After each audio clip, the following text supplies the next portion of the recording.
नमस्कार, मी सुदाम गंगावणे. पोस्ट मराठीमध्ये आपलं स्वागत आहे.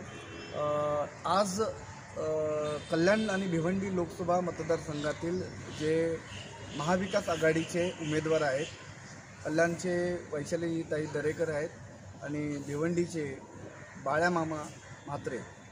तर त्यांनी आज एक संयुक्त पत्रकार परिषद घेतली आणि या पत्रकार परिषदेत नेमके काय मुद्दे उपस्थित झाले होते ती माहिती आपण घेऊया. इथले कल्याणचे जे सिनियर पत्रकार आहेत बाळकृष्ण मोरे यांच्याकडून की नेमके पत्रकारांचे प्रश्न काय होते आणि त्याला उत्तरं त्यांनी काय दिली आणि पुढं काय त्यांचं एकूण प्रचाराचं जे तंत्र आहे ते कसं असेल त्याबद्दल ते काय म्हणाले ती माहिती आपण बाळकृष्ण मोरे यांच्याकडून जाणून घेऊया.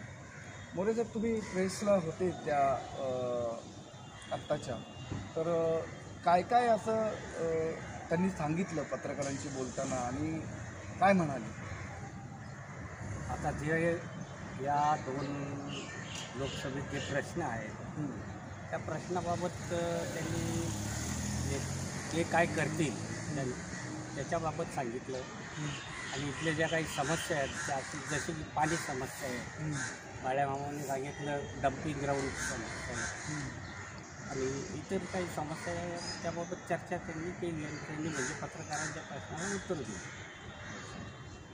कल्याण लोकसभेच्या ज्या उमेदवार आहेत वैशाली दरेकर त्या पण होत्या सोबत, त्या पण काय त्यांना काही विचारलं प्रश्न? हां, त्यांचे ते पाणी प्रश्नाबाबत विचारलं. त्या पाणी प्रश्नाची जिथे अनेक भागात टंचाई आहे त्याबाबत त्यांना प्रश्न विचारण्यात आला तर त्यांनी त्यांना उत्तरं दिलं की मी आले तर याचा हा प्रश्न सोडलो. आज 21 तारीख आहे आणि जो गॅजेट असतं इलेक्शनचं त्याला मोजून 5 दिवस शिल्लक आहेत. तर ज्या पद्धतीत निवडणुकीचं वातावरण दिसतं आहे दोन्ही मतदारसंघात, तर त्याच्याबद्दल तुम्ही काय म्हणणार? गॅजेट 5 म्हणजे निवडणूक जी होते त्याबाबत आता तर निवडणुकीचं प्रोसिजर चालू आहे आणि त्याच्यानंतर अजून तर फॉर्म भरायचे, अजून फॉर्म पण भरले गेलेले नाही.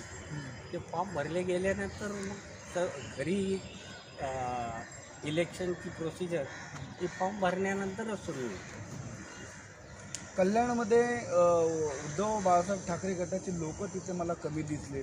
त्यानंतर जे शिंदे गटात एक नगरसेवक माजी नगरसेवक केले संजय पाटील, ते मला तिकडे बाळामामाच्या प्रेस कॉन्फरन्सला दिसले. काँग्रेसची लोक त्याच्यामध्ये कमी होते. नेमकं काय कारण आहे की ही जी लोकं अशी कमी दिसत आहेत? नेमकं काय कारण आहे? हे कसं आहे की हे त्यांच्या पक्षाचा प्रश्न आहे. ते का कमी आले आणि का नाही आले ते त्या पक्षात काही नाराजी असू शकते, त्यामुळं पण ते आले नसतील. तर त्याबाबत आपण मी भाष्य करणं हे बरोबर नाही.